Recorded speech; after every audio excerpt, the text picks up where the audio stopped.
Charge Blade is looking like a top tier weapon, at least in the Wilds beta, which is a good thing I guess. But many people, myself included, are concerned about how the weapon looks to be balanced so far. It's probably common knowledge by now, but Savage Axe looks much stronger than SAD. Yes, they removed neutral SAD from Shield Thrust or from Axe mode, and yes, ED1 and ED2 no longer consume files, but beyond gameplay mechanics changes, the motion values are completely skewed. Of course, this is a beta and the numbers aren't final, but it's a pretty good indicator of what direction they're taking the weapon in.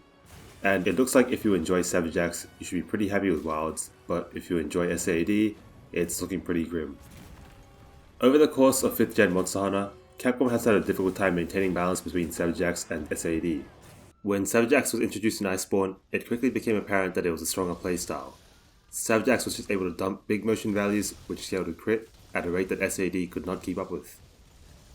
Even though Savage Axe passively consumed files, and also consumed files with ED1 or ED2, it was still much more file efficient than an SAD playstyle. The Savage Axe playstyle evolved to the point where proficient players would spend the majority of their time in Axe mode, iframe monster attacks and keep swinging up and down, only entering sword mode to recharge their files or their shield.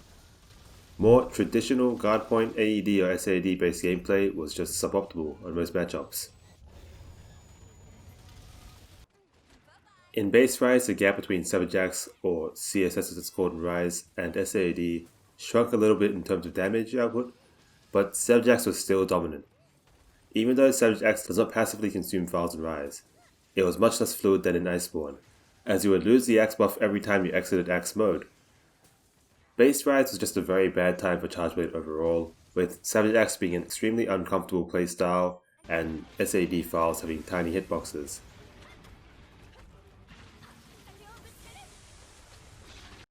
Sunbreak thankfully made huge improvements to the weapon.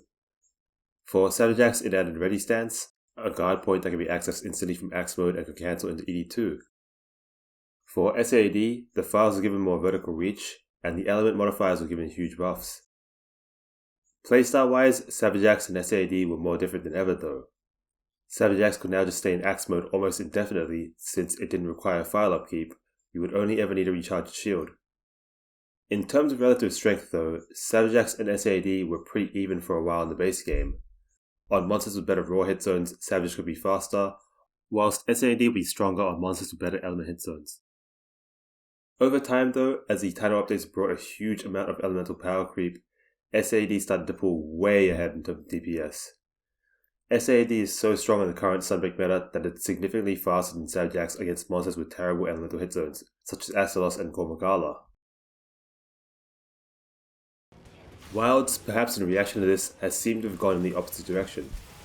Apart from the previously mentioned removal of neutral SAD, all the motion values just seem to be heavily skewed towards Savage Axe. I've heard some people cope and say that once we get elemental sets and skills, SAD will make a comeback. But from what I've seen from the numbers, this is unlikely to happen in a high rank only game, unless Capcom goes really crazy with the elemental weapons, skills and hit zones. To illustrate this, I've made a table comparing the numbers across games. There are a few mechanics I haven't accounted for example shield charge buff, but it's close enough between games to paint a decent picture. So looking at Iceborne vs Sunbreak, you can see that they had nerfed Savage Axe numbers and buffed the element SAD numbers between the games. When you look at the Wilds numbers, the first 3 Axe attacks are pretty much the same as Iceborne MVs, so it kinda makes sense that it's a Savage Axe dominant game, right? Well, going further down the table, you can really see why Savage Axe is so much stronger than SAD in Wilds. The motion value in ED1 has been doubled from Iceborne and Sunbreak. ED2 is also stronger than previous games. Savage Axe tick damage has basically doubled as well. Meanwhile, your SAD axe hit is much weaker, and the SAD file damage is lower for both impact and element files. AED is weaker too, but it's faster now and you get a follow-up, so the total MV is bigger. Overall, you can clearly see how strong Savage Axe is now with ED1 into ED2 spam. Keep in mind that the demo set doesn't even have crit, and is only on green sharpness. Of course, the demo set doesn't have artillery either, but crit is usually a bigger boost, and Impact SAD probably won't scale with sharpness. Impact SAD is looking to be as weak as it was in Sunbreak, and it's unlikely that Element SAD is competitive either unless Wilds has some crazy elemental weapons, skills or hit zones. Unless Capcom changes motion values dramatically in the full release, this is looking like a raw Savage Axe meta. Beyond just the numbers, the new playstyle is pretty far removed from more traditional Charge Blade. The optimal way to play is just to spam ED1 and ED2 while being in constant focus mode to direct your swings towards the monster's head.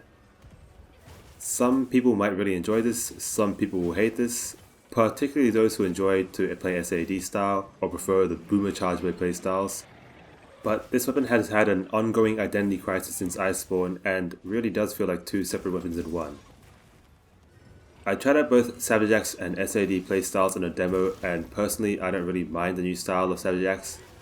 I do play a mouse and keyboard though, so focus aiming is easier for me. My main complaint would be regarding how you access the Savage Axe buff though. Having to rely on perfect guards and focus assaults to refresh the buff is going to be very annoying in multiplayer. For the SAD playstyle though, apart from its terrible damage, I am pretty annoyed at the gameplay changes. Not being able to do SAD from neutral was more annoying than expected. If I got a KO or a topple but had no files stored, by the time I got a new stack loaded, I would only be able to AED before the monster stood up, and would have to gamble for an SAD. Maybe this will change with focus or load shells. Focus assaults seem to be geared for Savage Axe since they refresh your axe buff and put you in axe mode, but when I was playing SAD it sort of felt weird that I'd be in this axe mode and I couldn't just go straight into SAD follow up. I also noticed that perfect guards have more guard strength than guard points, which means guard points are probably useless if you play optimally, and that makes me pretty sad. I'm sure people's opinions are divided over this iteration of Charge Blade, and everyone has different visions for what the weapon should be. Personally, I'd like a better balance between the two playstyles of the weapon, and have passed on my feedback on the beta survey. I've linked this in the pinned comment. If you're concerned about the current state of the game due to what we've seen from the beta, I encourage you to submit your feedback too.